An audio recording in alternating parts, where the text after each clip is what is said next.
الحمد للہ رب العالمین والعاقبۃ للمتقین والصلاۃ والسلام علی سید الاولین و سید الآخرین وعلی آلہ واصحابہ اجمعین اما بعد۔ بسم اللہ الرحمن الرحیم۔ معزز ناظرین گرامی، ہفتہ وار درس قرآن کے ساتھ حاضر خدمت ہوں۔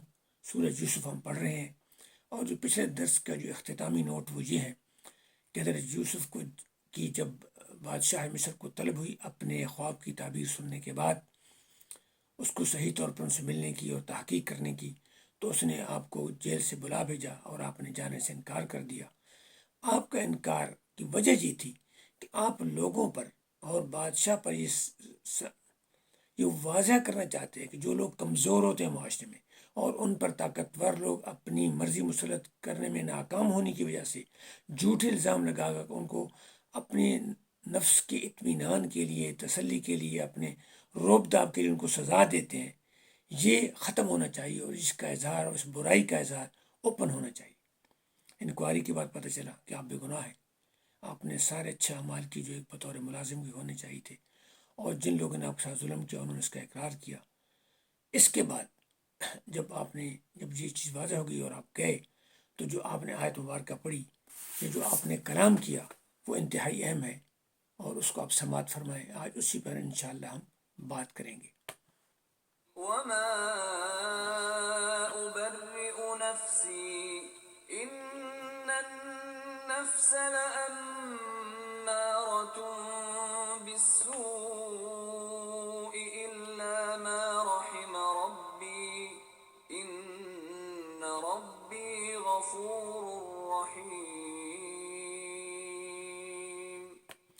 آپ نے فرمایا کہ وما ابرئ نفسی، میں اپنے نفس کو اس سارے قسم بری و ذمہ نہیں کہتا، یعنی حالانکہ آپ کی بے قصور ہونا، آپ کا حق پر ہونا، آپ کا اچھا انسان ہونا، آپ کی کردار کی عظمت، آپ پہ الزام لگانے والوں نے، آپ کو سزا دینے والوں نے، آپ کے ساتھ دھوکہ کرنے والوں نے خود اقرار کیا، لیکن اس کے باوجود بھی آپ نے یہ کثر نفسی کی، کہا کہ میں اپنے نفس کو بری نہیں کرتا۔ بے شک نفس جو ہے وہ برائی کا ہی حکم دینے والا ہے، خواہشات کی طرف لے جانے والا، امارۃ بالسوء۔ اور آدمی ان خواہشات سے اس وقت بچ سکتا ہے جب اللہ کا رحم، نہیں بچ سکتا وہ سے مگر جب تک اللہ اس پہ میرا رب رحم نہ کرے۔ میرا رب یعنی رب سے محبت کا انداز ہے، یعنی رب سے دوری کا انداز نہیں ہے، رب سے قرب کا انداز ہے، محبت کا انداز ہے، خاص تعلق کا انداز۔ بے شک میرا رب غفور رحیم ہے، ستار ہے، قہار ہے، جبار ہے، عادل ہے، غنی ہے، بے پرواہ ہے، بے نیاز ہے، لیکن غفور رحیم ہے، مہربان ہے اور رحم کرنے والا ہے، اس لیے وہ غلطیوں کو معاف کر دیتا ہے۔ یہ آیت مبارکہ بڑی اہم ہے، یہ انسانی کردار، انسانی سوچ، ہیومن سائیکالوجی پر بحث کرتی ہے۔ اس لیے ہمارے اسلام میں علماء نے یعنی قرآن مجید کی مختلف آیات سے انسان کا جو نفس ہے، یہاں نفس سے جو مراد ہے وہ مراد ہے آپ کا دماغ، اور دماغ کو بعض اوقات قلب اور عقل دونوں کے مترادف استعمال کیا جاتا ہے۔ اگرچہ جو مرکز ہے ہمارے اچھائی برائی کا جاننے کا وہ دماغ ہے، لیکن ہماری تصوف کی کتابوں میں، شاعری کی کتابوں میں، ادب کی کتابوں میں دل کا ذکر کیا جاتا ہے، عقل کا ذکر کیا جاتا ہے۔ تو اصل میں یہ دماغ ہے، جو دل ہے وہ تو ایک پمپنگ آلہ ہے۔ طب میں دماغ علیحدہ ہے، دل علیحدہ ہے۔ دل کی بھی بڑی اہمیت ہے کہ اگر خون نہیں پہنچائے، صاف کرے گا اور پمپ نہیں کرے گا تو ہر جگہ خون نہیں پہنچے گا، لیکن دل کی بھی حرکت کو جو کنٹرول نرو کرتی ہے وہ دماغ سے ہی آتی ہے۔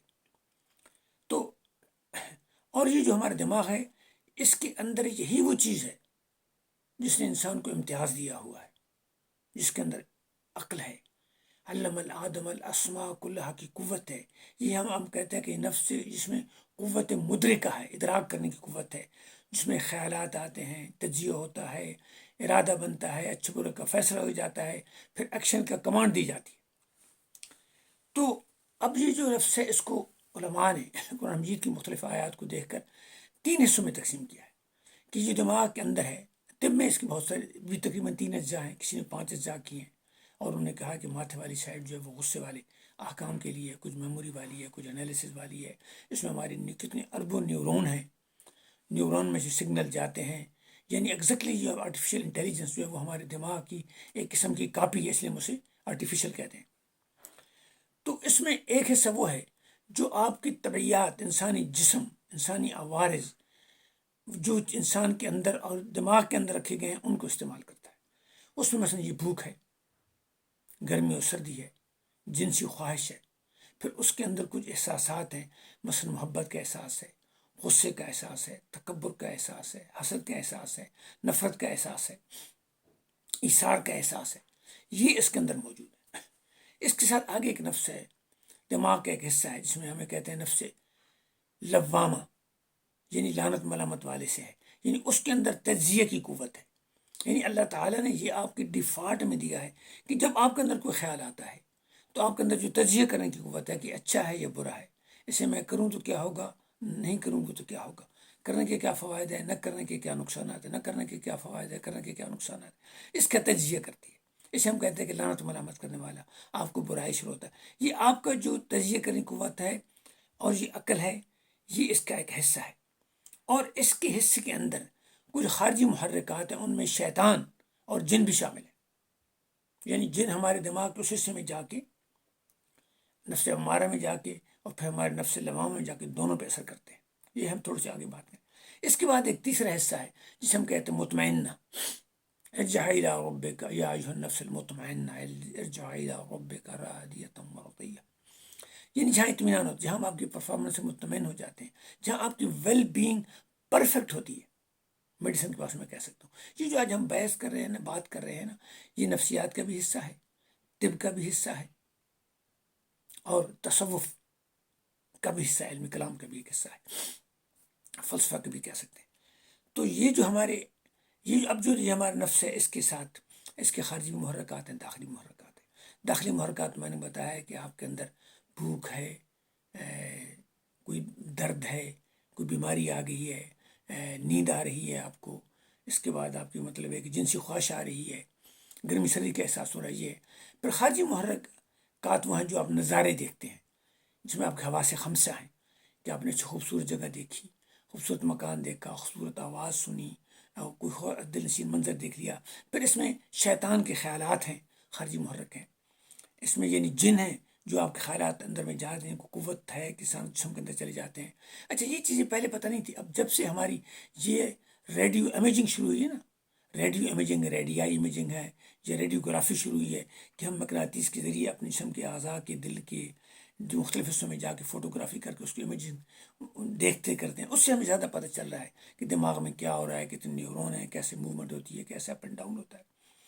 تو یہ جو ہمارے خارجی محرکات ان میں ہمارا انعام ہے، سزا ہے. اسی اسلام نے کہا کہ سزا لوگوں کو عام طور پہ پبلک میں دی جائے تاکہ لوگ اس کو دیکھ کے اس کا احساس کریں، وہ اس سے بچیں، ان کو خوف پیدا ہوگا، وہ بچیں گے. اللہ نے انبیاء بھیجے. اچھا جو چیز ہمارے سامنے ہے، ہم دنیا کا ہمیں کیوں احساس ہوتا ہے جلدی کہ ہمارے سامنے ہمارے قریب ہے. دنیا بنا کے معنی قریب دنا سے ہے، آخرت میں بعد میں ہے. کیونکہ آخرت کے لیے ہمیں تجزیے کی ضرورت ہوتی ہے، سامنے والی چیز کی تجزیے کی ضرورت نہیں ہوتی. آپ فوراً دیکھتے ہیں تو اس کو کہتے ہیں کہ وہی چیز ہے. مثلا سراب، آپ کیوں سراب لگتا ہے کہ سامنے فوراً چیز نظر آتی ہے، لیکن حقیقت میں پانی نہیں ہوتا.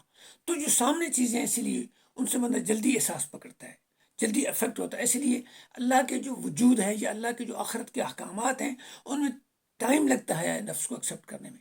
اس لیے ہمارے جو عام طور پر کردار ہیں وہ ایمان کے کمزور ہیں. تو یہ جو محرکات ہیں ان کا اثر ہوتا ہے. اس لیے حضور نے فرمایا کہ جو آنکھ ہے شیطان کی تیروں میں سے ایک تیر ہے. اس طرح ٹچنگ جو نے کہا، اس لیے فرمایا گیا کہ دو نوجوان مرد اور عورت غیر محرم اکٹھے نہ ہو، کیونکہ درمیان میں شیطان آ جاتا ہے، وہ دونوں کو برائی کی طرف پرووکیٹ کرتا ہے، برانگیختہ کرتا ہے. تو یہ نفس امارہ ہے. پھر نفس لوامہ جو ہے وہ پھر اس کے اندر اللہ نے قدرت دی انسان کو بچانے کے لیے. نفس لوامہ کا حصہ بھی خارجی امور ہے، مثلا انبیاء ہیں، آپ کے اساتذہ کرام ہیں، آپ کے والدین ہیں، آپ کی اچھی تعلیمات ہیں، آپ کی اچھی ویڈیوز ہیں، بری ویڈیو بھڑکانے والے ہیں، اچھی ویڈیو یہ بتانے والے ہیں. اگر جس کی اکثریت زیادہ ہوگی اس کا زیادہ اثر ہوگا. بدقسمتی سے برائی کا اثر زیادہ ہے میڈیا پر. تو یہ نفس لوامہ کے محرکات ہیں. پھر ان کو دیکھ کر گورنمنٹ کی سزا ہے، گورنمنٹ کے قوانین ہیں، تو پھر انسان جو ہے وہ اس سے قرآن مجید کی تلاوت ہے، قرآن مجید اللہ تفاسیر کی کتب ہیں، علماء کی باتیں ہیں، علماء سے بیٹھنا ہے، اور ان سے ماں باپ سے سننا ہے، اچھی باتوں کو پڑھنا ہے. یہ سارے یہ اس کے محرکات ہیں لوامہ کے، جس سے آپ کو فیصلہ کرتے ہیں اور پھر بعض اوقات برائی سے بچ جاتے ہیں یا پھر برائی کے اندر آپ پھنس جاتے ہیں. اور تیسرا جو نفس ہے وہ آپ کا یعنی وہ ہے مطمئنہ ہے۔ اب انسان کے جو ہمارا اسلام میں جو نفس ہے، اس ہمارے جسم کے ساتھ روح بھی ہے انسانی نفسیات میں، اور جسم دماغ بھی ہے۔ دماغ کو ہم قلب کہہ سکتے ہیں، کیونکہ دماغ کا لفظ مشکل ہوتا ہے، قلب پرانا ہم استعمال کر رہے ہیں، دل ہے یا قلب ہے۔ اب جو روح ہے وہ علیحدہ ہے، دل دماغ سے علیحدہ ہے۔ دماغ آپ کو بعض اوقات کام کر رہا ہے، روح آپ کی اس میں فانی بھی ہوتی ہے، جاگتی بھی ہوتی ہے۔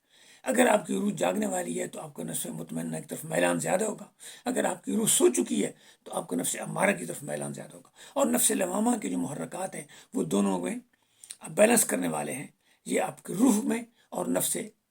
یہاں سے میرا مراد روح سے، روح جب بات کہہ رہا ہوں آپ کو تو میں روح اس لحاظ کروں کہ آپ اسے سمجھیں، ایک روح قوت ہے جو ہمیشہ دائمی رہنے والی ہے، امر ربی ہے، جو ختم ہوتی نہیں انسان سے۔ جب ساتھ رہتی ہے تو ہم زندہ ہیں، جب ہم سے جدا ہو جاتی ہے تو ہم مرد ہو جاتے ہیں۔ ہمارا جسم ہوتا ہے، ہمارے اعضاء ہوتے ہیں، ہمارے اندر خون بھی ہوتا ہے، لیکن کوئی وہ ختم ہو جاتا ہے، کیوں کہ روح ہم سے چلی گئی ہے، تھوڑا سا وقت ہے جو ٹرانسٹ پیریڈ ہوتا ہے اس میں۔ تو یہ جو قلب سے میں جو کہوں گا تو میرا اس سے مراد جو ہے وہ آپ یہ سمجھیں کہ میں نفس امارہ لے رہا ہوں، اور جب میں روح کہہ رہا ہوں تو آپ یہ سمجھیں کہ میں نفس مطمئنہ رہ رہا ہوں، لیکن میں آسانی کی کر رہا ہوں تاکہ جب بعض اوقات مجھے بار بار لفظ کرنے میں مشکل ہوگی۔ تو یہ جو ہمارا قلب ہے، اس میں ہماری جو روح ہے وہ جو ہمارے ساتھ ہوگی اس میں اطمینان ہے۔ اب روح کے جو ہمارے خارجی اسباب ہیں ان میں ایک الہام بھی ہے۔ الہام اللہ تعالیٰ فرشتوں کے ذریعے ہمیں خواب صورت میں بتا دیتے ہیں، خیال دماغ میں خیال ڈال دیتے ہیں، اور اس میں ہمارے جو اچھی جذبات ہیں، اور جو جذبات کی ایک حد ہے جس میں محبت بھی ہے، جس میں کچھ حد نفرت بھی ہے، جس میں کچھ حد تک اختلاف بھی ہے، جس میں کچھ حد تک دوری بھی ہے، جس حد تک کشش بھی ہے، تو یہ سارے ایک خاص حد تک یہ ٹھیک ہے۔ جب وہ حد سے بڑھ جاتے ہیں جس میں غلو کہتے ہیں تو یہ نقصان دہ ہوتے ہیں، اور شیطان یہ چاہتا ہے کہ یہ جو آپ کے اندر بائی ڈیفالٹ کوالٹیز ہیں ان کو آپ کی حد سے آگے لے جائے۔ مثلا محبت کی حد تک تو کہتا رہے، کوشش کرے، لیکن نفرت کی حد کو بھڑکاتا ہے، رشک کی حد تک۔ تو آپ کو اجازت ہے کہ آپ کسی کو برائی نہ سمجھے، کہیں کہ یار جس نے بہت اچھا کیا ہے میں اس کو اپریشیٹ کرتا ہوں اور میں بھی کروں گا، لیکن آپ حسد کی آگ میں نہ جائیں، اچھا رہیں، اپنا خیال کریں، اپنے عزت کا، اپنے یعنی عزت نفس کا، لیکن تکبر نہ کریں۔ شیطان آپ کو تکبر طرف لے جانا چاہتا ہے۔ اور جو روح ہے، جو اچھی چیز ہے اللہ تعالیٰ کی طرف سے جو آپ کو الہام ہے، یا جو آپ کا فرشتہ ہے، جو نیک، وہ آپ کو اس سے مطمئنہ اور لوامہ کی حدود میں رکھنا چاہتا ہے۔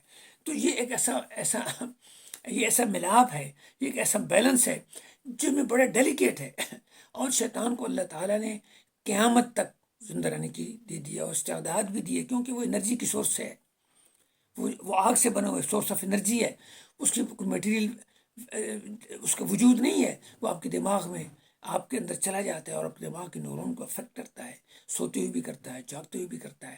پھر اس کے ساتھ بہت سارے جن ہیں جن کی اکثریت بھی آگ سے پیدا کی ہوئی ہے، اور وہ بھی زیادہ شیطان کے فالوور ہیں۔ مسلمان یا جو اللہ کے الہامی مذاہب تھے، عیسائیت تھی یا یہودیت تھی یا بدھ مت ہے، یا جو بھی مذاہب تھے، یا صحابی ہیں، یہ جو بھی ہیں، کچھ ہمارے علم میں ہیں، کچھ نہیں ہیں، کیونکہ 1,24,000 پیغمبر آئے ہیں۔ ہمارے ہاں تو جو قرآن مجید میں ذکر ہے وہ تو مڈل ایسٹ کا ہے۔ تو وہ سارے آپ کو اس میں وہ موجود ہیں، اور وہ اپنا جو ان کا جو سورس ہے، سینٹر، اس کے مطابق کام کرتے ہیں۔ تو اس لیے ہم کہا گیا کہ بار بار اللہ سے آپ توفیق مانگے، اللہ سے استغفار مانگے، اور اللہ کی مدد مانگے، اور لا حول ولا قوت پڑھیں، نوافل پڑھیں، قرآن مجید کو غور سے پڑھیں، غور سے ترجمے سے پڑھیں، بہت آپ کے حالات بدلیں گے۔ قرآن مجید کو ترجمے سے پڑھنے کے لیے کوئی اعلیٰ علم کی ضرورت نہیں ہے، کوئی BSc کی ضرورت نہیں ہے، کوئی ماسٹر ڈگری کی آرٹیفیشل انٹیلیجنس میں یا فلاسفی میں، جسٹ کامن سینس جو ہر آدمی کو خدا نے دیا ہوا ہے، ہر آدمی میں وہ کامن سینس ہے۔ جب تعلیم ہی نہیں تھی تو لوگ بڑے اچھے فیصلے کرتے تھے، اور یہ سارے علوم اس کامن سینس سے ڈیولپ ہوئی ہیں۔ تو بڑا ضروری ہے اگر آپ کے پاس علم ہے تو قرآن مجید کے ترجمے سے پڑھیں۔ اللہ تعالیٰ آپ کو اور مجھے قرآن مجید پر عمل کرنے کی توفیق عطا فرمائے، ہمارے گناہوں کو معاف فرمائے، ہمیں محبتیں اور آسانیاں فرمانے کی توفیق عطا فرمائے۔ وما علینا الا البلاغ المبین۔ انشاءاللہ کہ ہفتے ملاقات ہوگی۔ والسلام علیکم ورحمۃ اللہ وبرکاتہ۔